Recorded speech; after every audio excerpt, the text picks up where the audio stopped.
दोस्तों, आपने बहुत बार देखे होंगे एक घर में 5 लोग रहते हैं, उसमें से 3 लोग खुश होते हैं और 2 लोग दुखी होते हैं। एक कंपनी में 100 सेल्समैन होते हैं, उसमें से 80 सेल्समैन खुशी होकर काम कर रहे होते हैं और 20 सेल्समैन दुखी होकर काम कर रहे होते हैं। एक बस में 30 आदमी सफ़र कर रहे होते हैं, उसमें से 25 आदमी सफ़र का आनंद ले रहे होते हैं और 5 आदमी दुखी होकर बैठे हुए होते हैं। सेम सिचुएशन, सेम प्लेस, फिर क्यों कुछ लोग खुश होते हैं और क्यों कुछ लोग दुखी होते हैं? आज इस वीडियो में बात करेंगे इसका कारण क्या हो सकता है। वेलकम दोस्तों, मेरा नाम जाहिद अली, आप सभी को मेरे यूट्यूब चैनल पर स्वागत है।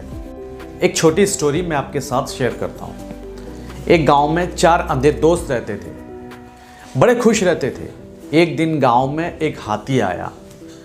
चारों अंधे दोस्तों ने बोले, हम हाथी तो कभी देख नहीं सकते, लेकिन हम छूकर महसूस कर सकते हैं कि हाथी कैसा होता है। हम एक एक कर जाएंगे, हाथी को छुएंगे और पता करेंगे हाथी कैसा होता है।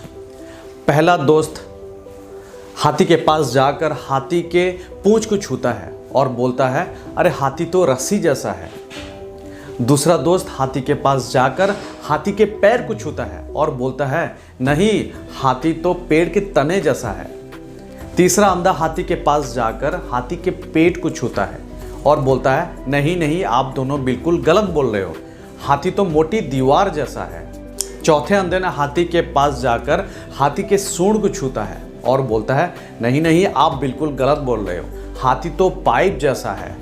चारों अंधे आपस में बहस करने लगे। कोई बोल रहा था हाथी रस्सी जैसा है, कोई बोल रहा था हाथी पेड़ के तने जैसा है, कोई बोल रहा था हाथी मोटी दीवार जैसा है, कोई बोल रहा था हाथी पाइप जैसा है। उस जगह से गांव के मुखिया गुजर रहे थे। उन्होंने देखे चारों अंधे आपस में झगड़ रहे हैं, बहस कर रहे हैं। उन्होंने जाकर पूछा, आप लोग झगड़ क्यों रहे हो, बहस क्यों कर रहे हो?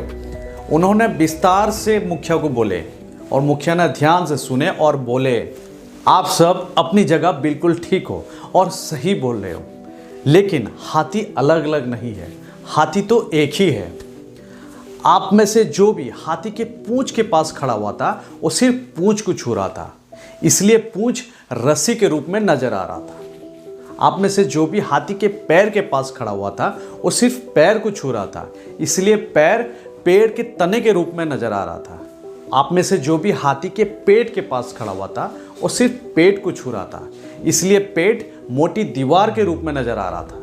और आप में से जो भी हाथी के सूंड के पास खड़ा हुआ था, वो सिर्फ सूंड को छू रहा था, इसलिए उसे सूंड पाइप के रूप में नजर आ रहा था। चारों अंधों को समझ में आ गया कि हाथी एक ही है। हम जहाँ खड़े हुए थे और जिस जगह छू रहे थे, वो हाथी का एक हिस्सा था। ठीक उसी तरह हमारे जीवन में भी हर किसी के साथ ऐसा बहुत बार होता है। हम अपनी बात को लेके अड़ जाते हैं। ये भी संभव है कि हम सिक्के के एक ही पहलू को देख रहे हों, जबकि सिक्के के कई पहलू होते हैं। अगर वो अंधे पूंछ से पैर की तरफ आ जाते तो समझ जाते ये रस्सी नहीं है और कोई चीज़ है। अगर वो अंधे पैर से पेट की तरफ चले जाते तो समझ जाते ये पेड़ का तना नहीं है और कोई चीज़ है। अगर वो अंधे पेड़ से सूंड की तरफ चले जाते तो समझ जाते ये कोई दीवार नहीं है। अगर हम परिस्थिति सुधारना चाहते हैं, सामने वाले के नज़रिए से देखना होगा, सामने वाले को जानना होगा, समझना होगा। चारों तरफ से परिस्थिति को परखने के बाद हम कोई डिसीजन ले सकते हैं। खुश रहने के लिए खुशी के नज़रिए से देखना होगा। देखिएगा, खुशियाँ कदम चूमेगी। ये वीडियो कैसा लगा कमेंट सेक्शन में ज़रूर लिखिएगा। फिर मिलेंगे एक नई वीडियो के साथ में, तब तक के लिए जय हिंद।